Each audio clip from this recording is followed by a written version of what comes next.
Pussy ass Remy Ransom?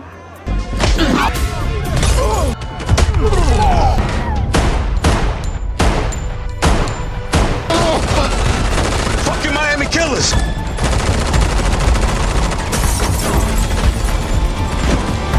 It's too bad the nigga who shot you missed. Well, he did. So I guess this is meant to be then.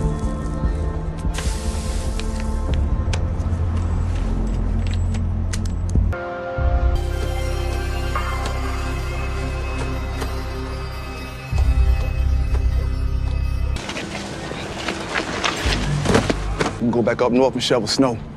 We'll send your ass back in body bags. These Atlanta and Miami motherfuckers play by different rules. So my preferred way of doing business wasn't gonna fly. Here I was again. Detroit versus everybody. Except this time I'll be riding with my new family. Not T.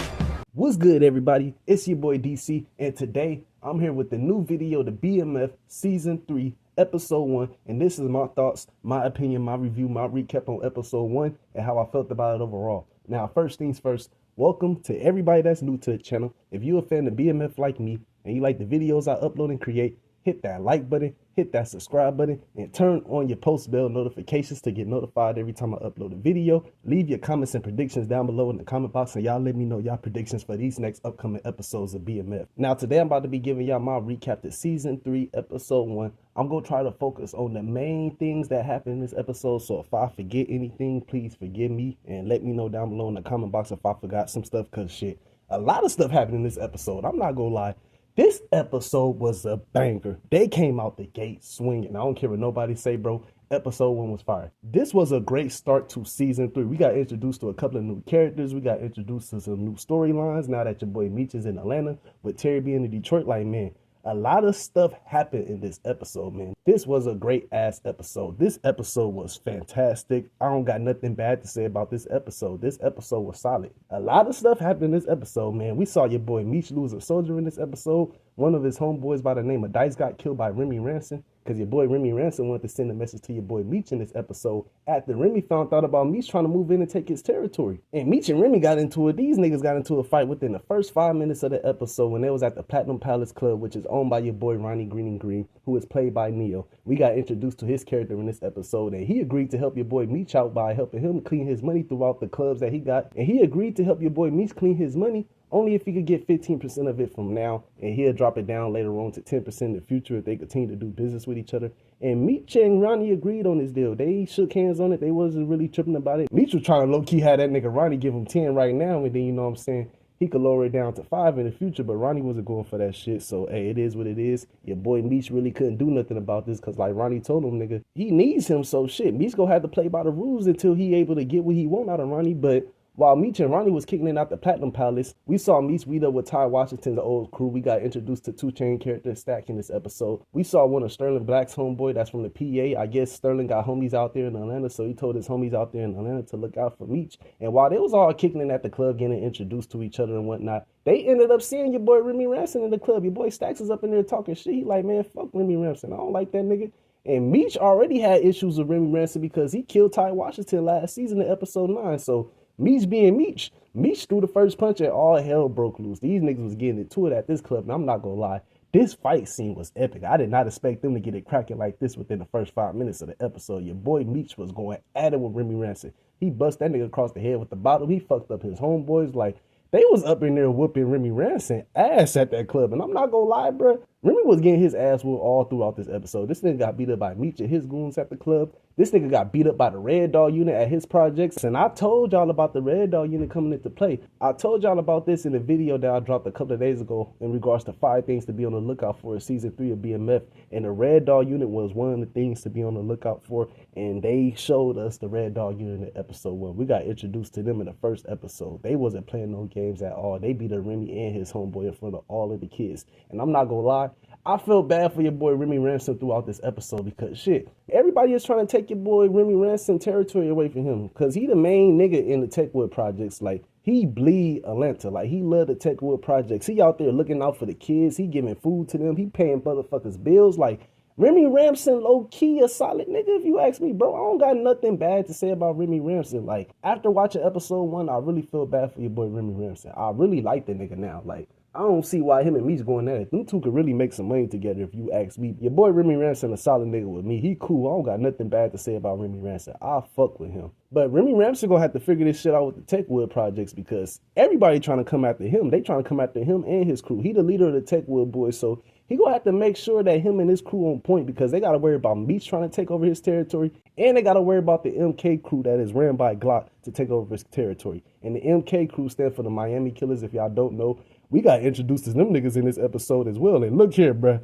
Them Miami killing niggas, you niggas don't fuck around, bro. We saw them niggas get into a shootout with Meech and Remy Ransom crew because while Meech was out there on the block, he was meeting up with one of his homeboys that was basically bringing him some money from the work that they sold. And as he was walking to the car, somebody lit his ass up, so Meech ended up getting into a shootout with Remy Ransom crew. And while these two is getting a shootout with each other, the MKs pull up and start letting off shots, laying everybody the fuck down. And Meech and his homeboy was able to get out of there just in time because, man, it wasn't looking good for them. It was not looking good for them at all. The Miami Killers is not playing around with Meech, man. I'm telling y'all. Meech gonna have to be on his P's and Q's this season, bruh. I don't know how he gonna be able to manage going at it with the Techwood boys and the Miami Killers, but Meech gonna have to figure out a way to handle this shit because it really don't seem like nobody in Atlanta is trying to fuck with Meech. It don't seem like the Techwood boys want to fuck with Meech as well as the Miami Killers. They not fucking with Meech, especially your boy Glock. Boy Glock ain't fucking with Meech at all. He ain't trying to hear anything he got to say. From the stuff that I was learning about Glock in this episode, man, Glock ain't a motherfucker you want to play around with. He got a cartel plug just like Meech, so it's like shit.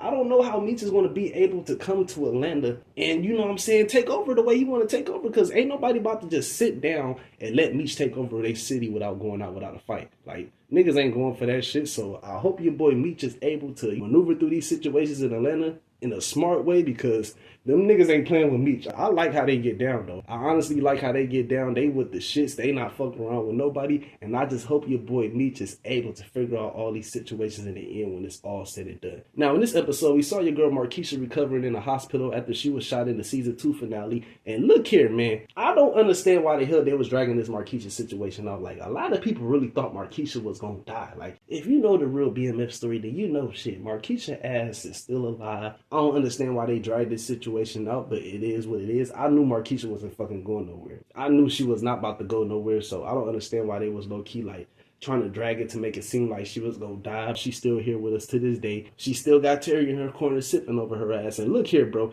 Terry pissed me the fuck off in this episode, because this dumbass nigga decided to take Markeisha to his parents' house after she got out the hospital. His baby mama, LaWanda, was going in on Markeisha, bro. She was wishing death on her and some more shit. Like, that scene had me cracking the fuck up because it seemed like Terry and his daddy Charles was going through it with women in this episode, especially your boy Charles, man. Lucille was chewing the fuck out of Charles in this episode. She was on that nigga head. That nigga was over there talking about some, I ain't trying to get a divorce because Lucille asked for a divorce, but she ain't trying to hear anything Charles got to say. He like, I can't afford the divorce right now. This still my house. She told that nigga straight up, you can sleep your ass on the couch. Well, better yet, since Terry talked about moving out because he told his parents that he's moving out in this episode, she like, you can take his own room, nigga. Like, you don't gotta sleep on the couch. And Charles, he wasn't really trying to hear that shit. That nigga trying to find a way to get back with Lucille and shit. He might be able to, though. And the reason why I say that is because of this photo that I got of episode 6. We see Charles and Lucille right here getting all cozy with one another, smiling and shit. And it's like, shit. To me, it looked like they about to get back together. Who knows? We just got to wait and see how this plays out with episode 6 come around. But as of now, Lucille ain't fucking with Charles, and Charles is sleeping on the couch. Well, sleeping in Terry's room, because Lucille don't want to be bothered with that nigga. She told him straight up every time she lays next to him, she just think about Charles being inside of Mabel. And that's some crazy ass shit to say. Like, Charles really hurt Lucille, bro. Like, Lucille, I don't know how she gonna forgive Charles for this, and I don't know how Charles gonna be able to right his wrong for this one, but it's not looking good for him at all. I just hope they able to get their marriage back on point, because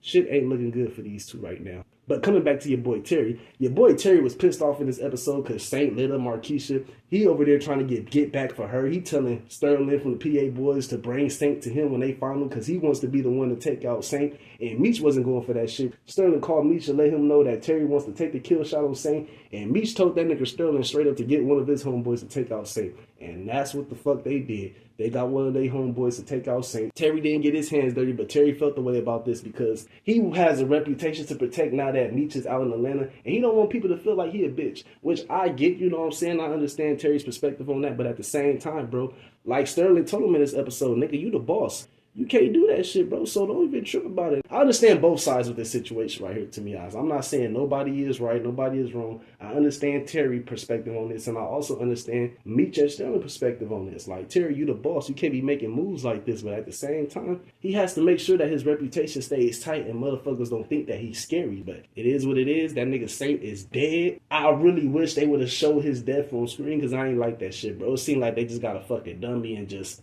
threw it in there and said, oh, that's Saint. Now, while I'm talking about Saint, I do got to talk about something that I found odd. Now, when your girl Detective Jen and her new partner, Kobe Anderson, was at Saint house because they found Saint dead, your girl Detective Jen took 2 bricks from under this nigga Saint bed. Like, what the fuck is you about to do with these bricks, bro? Like, why did you take these drugs from this man's bed? Like, I really want to know what the hell she about to do with these drugs. I just found that odd that she took 2 bricks. Once she told her partner to go outside to get the fingerprint kit. Like, I found that to be weird as fuck that she took 2 bricks, bro. Like, what the hell you about to do with that shit? You about to sell it? You about to snort it? Like, you about to plant evidence on somebody? Like, I need to know what she about to do with these bricks now, because I just found that weird as hell that she took 2 bricks from under this nigga bed. I cannot wait to see how this situation about to play out, because shit, she got 2 bricks on her, and man, you never know how this situation might play out, to be honest. Knowing Detective Jen ass, she might try to pin this shit on somebody. Who knows, man? But she was suspended in this episode, as well as Detective Brian. Both of them got suspended in this episode because of what happened last season in season 2 with Detective Brian keeping B. Mickey murder weapon as evidence and trying to hold it over his head and whatnot. Both of their asses got suspended. Well, Detective Jen, she got suspended from Drano with the pending investigation. They gave her a new partner, which is Kobe Anderson, that I told y'all about earlier in this video. And your boy Detective Brian, he gone. They suspended that nigga. They like, bro, get your shit, get the fuck out of here. We gonna figure this situation out with you, nigga. You doing too much and shit. Your boy Detective Brian about to be on one this season. I'm not gonna lie, man. Now that his son Kevin is in juvenile hall, yeah, Detective Brian about to lose his fucking mind, man. He was telling his son in this episode too, like, look, calm down. I'm gonna get you out of jail. Don't worry about it. Like, just trust me. And look here, bruh.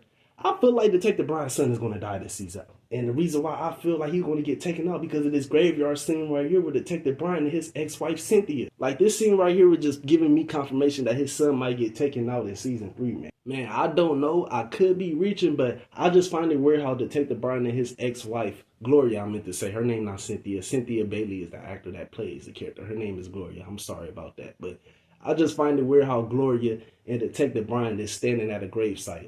Overall, man, I don't really got too much else to say about this episode, bro. This episode was fire. We didn't see Lamar or B. Mickey in this episode, so there go the confirmation to everybody's theories about your boy Lamar and B. Mickey being in season 3. They not in season 3 as of right now. You never know, but it seemed like they moving on from B. Mickey and Lamar. That's just my opinion, but I cannot wait to see what's next for these next upcoming episodes of BMF. I don't know if y'all seen that episode 2 trailer or not, but shit, that motherfucker look fire as fuck. Like, bro, we about to see more bodies drop. We about to see more bullets fired. Like, it seemed like we about to see a whole lot of shootouts in season 3 of BMF. From the clips and trailers and promo videos that they've been releasing, man, it seemed like a lot of motherfuckers about to get shot this season. I cannot wait to see what's next for these storylines in season 3 of BMF. But if you like this video, hit that like button, hit that subscribe button, and turn on your post bell notifications to get notified every time I upload the video. Until then, I'll see you guys next time. Y'all take care, y'all be safe, and God bless.